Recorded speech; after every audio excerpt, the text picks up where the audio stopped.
একবার বাড়িতে বানিয়ে খেলে সবাই কিন্তু ভালোই বলবে। আর খেতেও তো ভালো, খেতেও ভালো হলো, শরীরের জন্যও ভালো, উপকারী।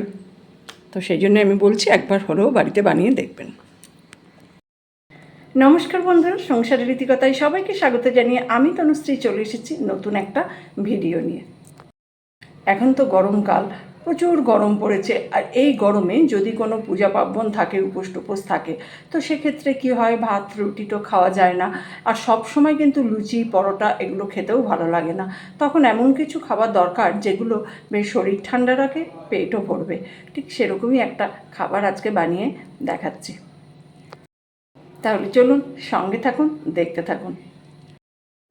আর আজকে যে খাবারটা আমি বানিয়ে দেখাবো, এটার জন্য কিন্তু গ্যাস জ্বালতে হবে না, ইন্ডাকশান জ্বালাতে হবে না, কোনো কিচ্ছু জ্বালাতে হবে না।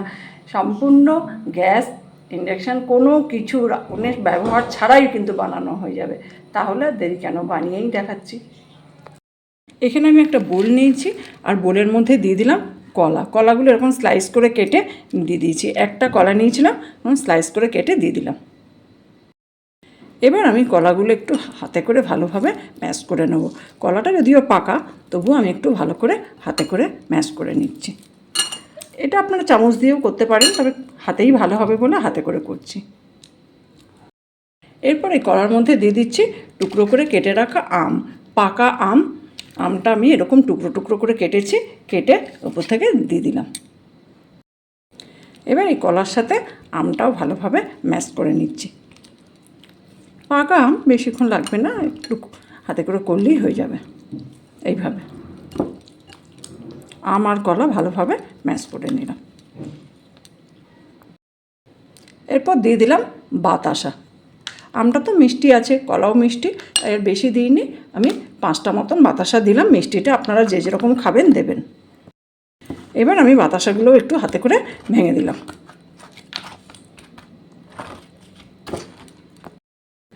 আমি এখানে গুড়ের বাতাসা নিয়েছি, আপনারা চাইলে কিন্তু এটা চিনির বাতাসাও নিতে পারেন, আর বাতাসার পরিবর্তে চিনিও দিতে পারেন, যে যেটা পছন্দ করবেন দেবেন।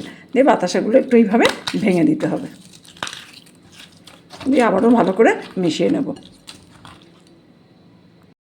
বাতাসাটা দিলে ভালো টেস্ট হয়, গুড়ের বাতাসাটা, তাই জন্য আমি গুড়ের বাতাসাটা দিলাম। আপনাদের হাতের কাছে যদি গুড়ের বাতাসা না থাকে, তাহলে আপনারা চিনিও দিতে পারেন, বা সাদা বাতাসাটা পেলেও দিতে পারেন, তাতে কোনো অসুবিধা নেই। এবার আমি এখানে দিয়ে দিচ্ছি দই, 100 গ্রাম মতন দই দিলাম। দিয়ে এবার দইটাও সাথে ভালোভাবে মিশিয়ে নেব। এই যে এইভাবে দইটা মিশিয়ে নিলাম। এরপর আমি এখানে একটা সন্দেশ ভেঙে ভেঙে দিয়ে দিলাম। এবার সন্দেশটাও আমি ভালো করে এর সাথে মিশিয়ে নেব এইভাবে।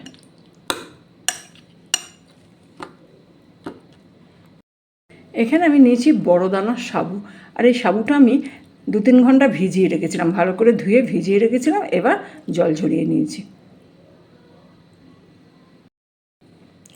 এরপর যে সাবুদানাটা আমি ভিজিয়ে রেখেছিলাম, জল ঝরিয়ে রেখে দিয়েছিলাম, সেই সাবুদানাগুলো এর উপরে দিয়ে দিচ্ছি। জলটা ভালোভাবে চেপে চেপে দিয়ে দিচ্ছি এইভাবে।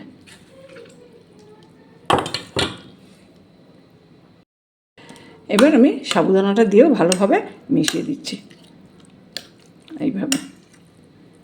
সব উপকরণগুলো এবার ভালোভাবে মিশিয়ে নিতে হবে। সুন্দরভাবে মাখাটা কিন্তু করতে হবে। এটা হাতে করেও করতে পারেন, আমি এটা চামচ দিয়ে করে নিচ্ছি। আপনারা চাইলে এটা হাতে করেও ভালোভাবে মেশাতে পারেন। মাখাটা তো একদম রেডি হয়েই গেছে। এরপর আমি ওপর থেকে এখানে সাজিয়ে দিচ্ছি 4 টুকরো, একটু ছোটো ছোটো করে টুকরো করে রাখা আম। আপনারা পছন্দ মতন ফল দিতে পারেন। দিয়ে দিচ্ছি আঙুর, আঙুরগুলো এরকম মাঝখান থেকে কেটে নিয়েছি, কেটে দিয়ে দিচ্ছি। আঙুরগুলো দিয়ে দিলাম। এরপর দিয়ে দিচ্ছি খেজুর। আপনারা কিন্তু এখানে অন্য যে কোনো কিছু ফল যেটা আপনারা পছন্দ করেন সেরকম ফল দিয়ে দেবেন। আমি এখানে এইগুলোই দিচ্ছি।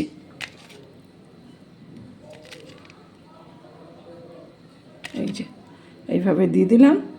আর দিয়ে দিচ্ছি কটা কিশমিশ, কাজুও দিতে পারেন, কাজুটা আমি দিচ্ছি না।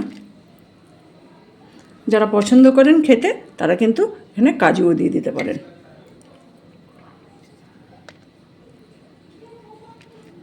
এইভাবে এটা সাজিয়ে দিলাম। দেখুন একদম রেডি হয়ে গেল আজকে আমার এই রেসিপিটা। এটা কিন্তু যে কোনো উপোসের দিন খেতে দুর্দান্ত লাগে। আমার রেসিপিটা ফলো করে একবার হলেও বাড়িতে বানিয়ে দেখবেন। না দেখছেন তো কত কম সময়ে হয়ে যাচ্ছে, গ্যাস জ্বালাতে হচ্ছে না, কিচ্ছু না, অথচ পেটও ভরবে, শরীরও ঠান্ডা থাকবে। অনেকেই কিন্তু এই গরমের মধ্যে উপোস টুপোস থাকলে লুচি পরোটাটা তেমন পছন্দ করেন না, তাদের জন্য তো একদম আদর্শ খাবার।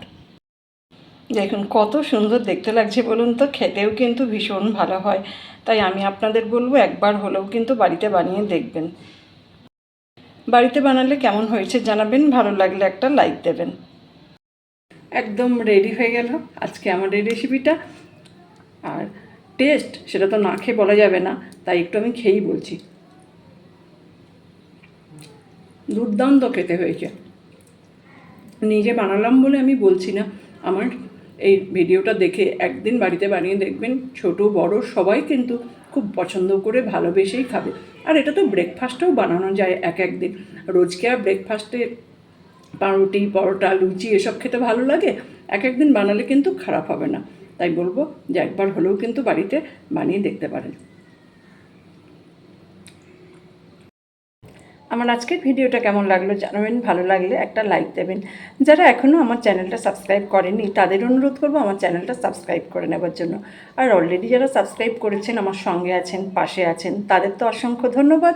এইভাবে আমার সঙ্গে থাকুন, পাশে থাকুন, সবাই ভালো থাকুন, সুস্থ থাকুন। দেখা হবে অন্য কোনো দিন অন্য কোনো ভিডিও নিয়ে। ভালো থাকবেন সবাই।